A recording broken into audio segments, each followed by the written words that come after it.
Hello everyone, and welcome to another video by Liminal Spaces. Today I'm going to quickly talk about one of my favorite horror books of all time. And if you've watched my top 10 horror novels, then you'll probably know what I'm going to talk about, and that is The Shining by Stephen King. This book came out January 28th, 1977, and this is an actual first edition copy of the book. It's got the price of $8.95 that in the corner here that first edition copies need to have.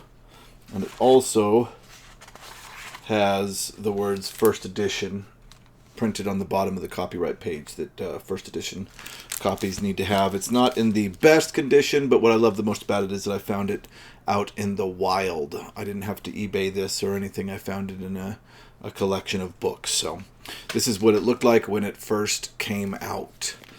Written, I believe, in '76, of course, inspired by a trip that Stephen King and his wife Tabitha took to Estes Park in Colorado, and they visited the Stanley Hotel.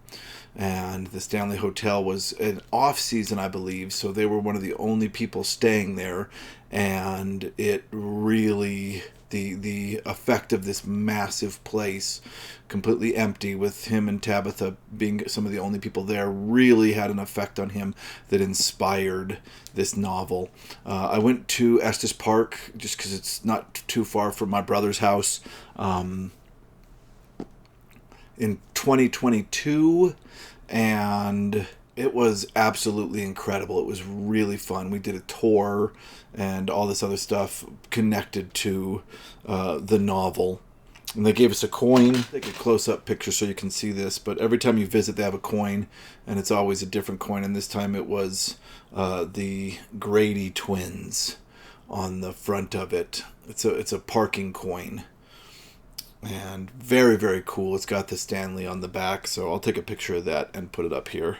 And because it's Shining Week, we do plan on going up to Estes Park again to talk about this book. So when I do my deep read, you'll be able to see a lot of Estes Park and the places that inspired King to write this book. This really, truly iconic book.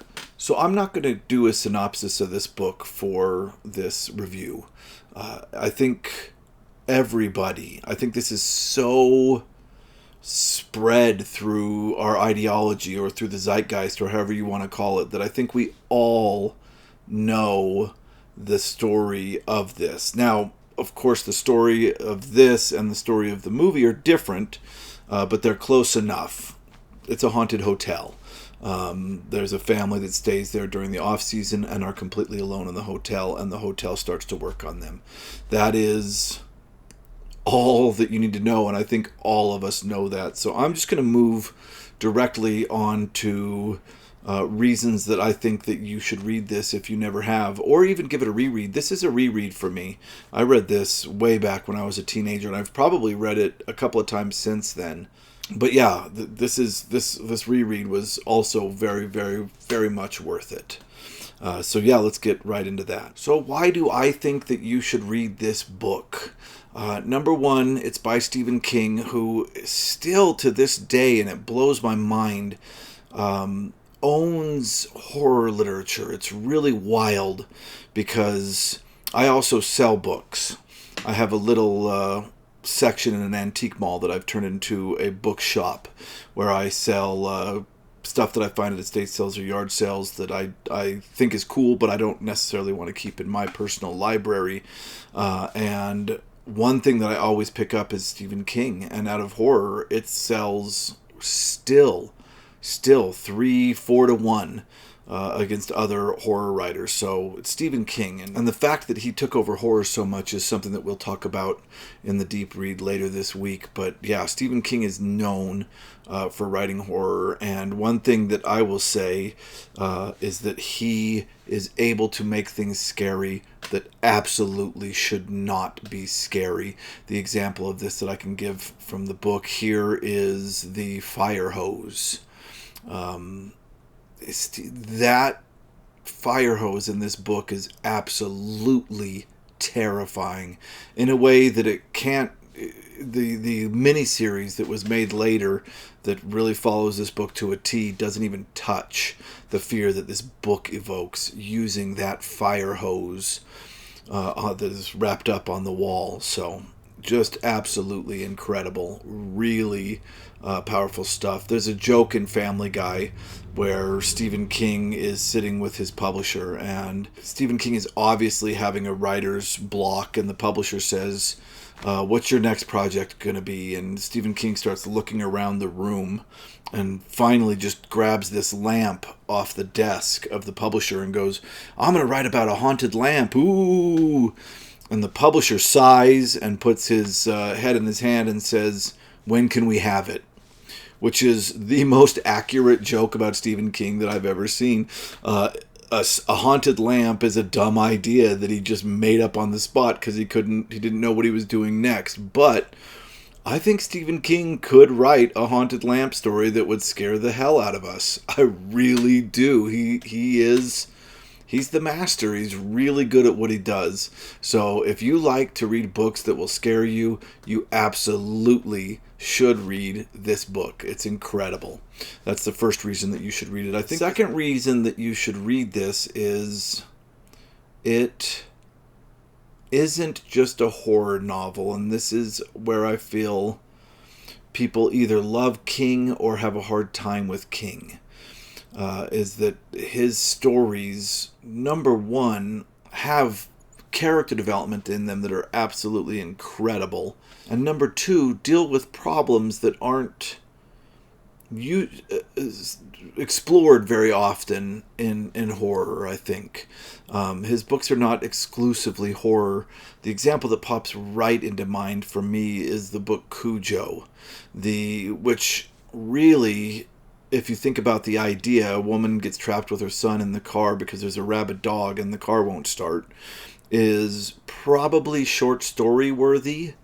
And Stephen King made it into a novel, and the way that he did that is by really, really allowing us to get to know these characters.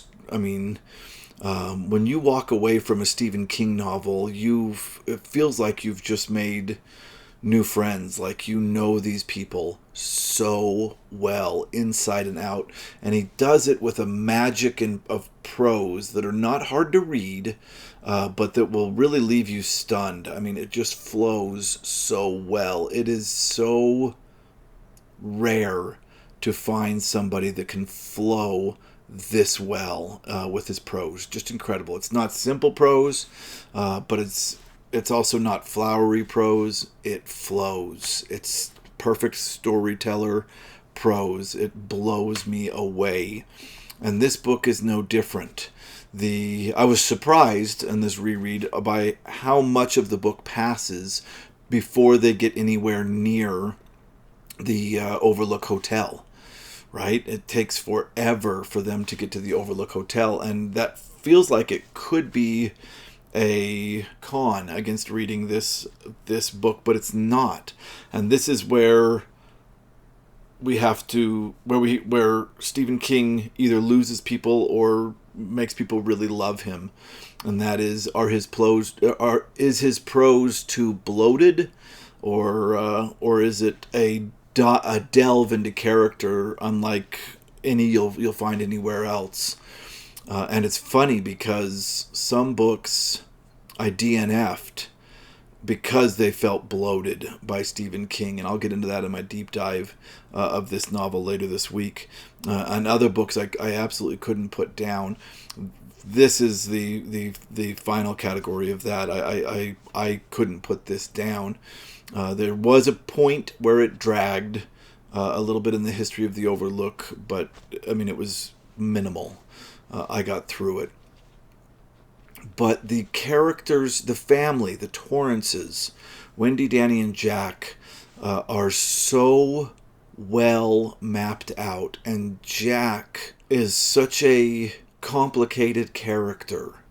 He's quit drinking alcohol. He has alcoholism issues, and if anybody's dealt with that in the past with somebody that you know is an alcoholic, or you yourself know how difficult that can really be, and how much of a strain that can put on a family unit. It's huge, right? And Stephen King looks at this unblinkingly, right? He gives us the perspective of Wendy and Danny and how the alcohol has affected them, and also of Jack and how the alcohol has affected him. And he is a man recovering, and it is beautiful, and you root for him so hard in this novel, which is what makes this really truly a tragedy, but we'll get into that in the deep read. I would say that this novel, to me, is, in just the family aspect, not the horror aspect, but just how well he does family, is similar to Steven Spielberg's work in the 80s. Just families that you fall in love with that seem so real that they jump off the page, and that's this. The third reason I think that you should read this book is because it's Stephen King's third book, and he was writing it when he was still hungry. Not physically hungry, but he was still... I mean, Carrie and Salem's Lot blew him into fame instantly. But I think at this point he was not new to writing, but new as a famous writer, and still felt like he had stuff to prove. So he was really, I'm sure, enamored with the concept that he was a famous writer, and was using it to create what he felt was the best possible art that he could. And because of that, I think there's a rawness, an edge to this novel that can sometimes get lost throughout the later 80s and into the 90s. This novel has an edge, and it's strange because trying to summarize or give a synopsis of a Stephen King novel does a huge disservice to the work, in my opinion. Earlier I said this is a haunted hotel messing with a family, right? That's it. That's the whole plot of this story. But it is so much more than that. This is a hotel that is so sinister that it is able to seep into Jack Torrance's personality and consciousness and tailor-make its attacks directly in ways that will affect Jack. And it is so terrifying, so malevolent, the way that this hotel just takes him apart piece by piece. And that's what makes it really, really worth reading. If you've read this and it was years ago and about what you can remember is it's about a hotel haunting a family, I really recommend a reread. If you've seen The Shining and love the movie and love Kubrick but have never read Stephen King's version, absolutely worth a read. It is wonderful. And we will, of course, talk about comparing this book to the movie later. But yeah, I can't recommend this book enough. Pick it up, give it a try. You will be entertained, I guarantee you. You will be scared, I guarantee you. And overall, you will read, I think, one of the best writers that the late 70s and 80s had to offer in America. Just absolutely incredible. Yeah, give it a read. All right, if you watched this to the end, thank you very much for watching. If you liked it, please click like. And if you like this kind of content, please click subscribe, because we'll be making a lot more of it in the future. Thank you so much for watching.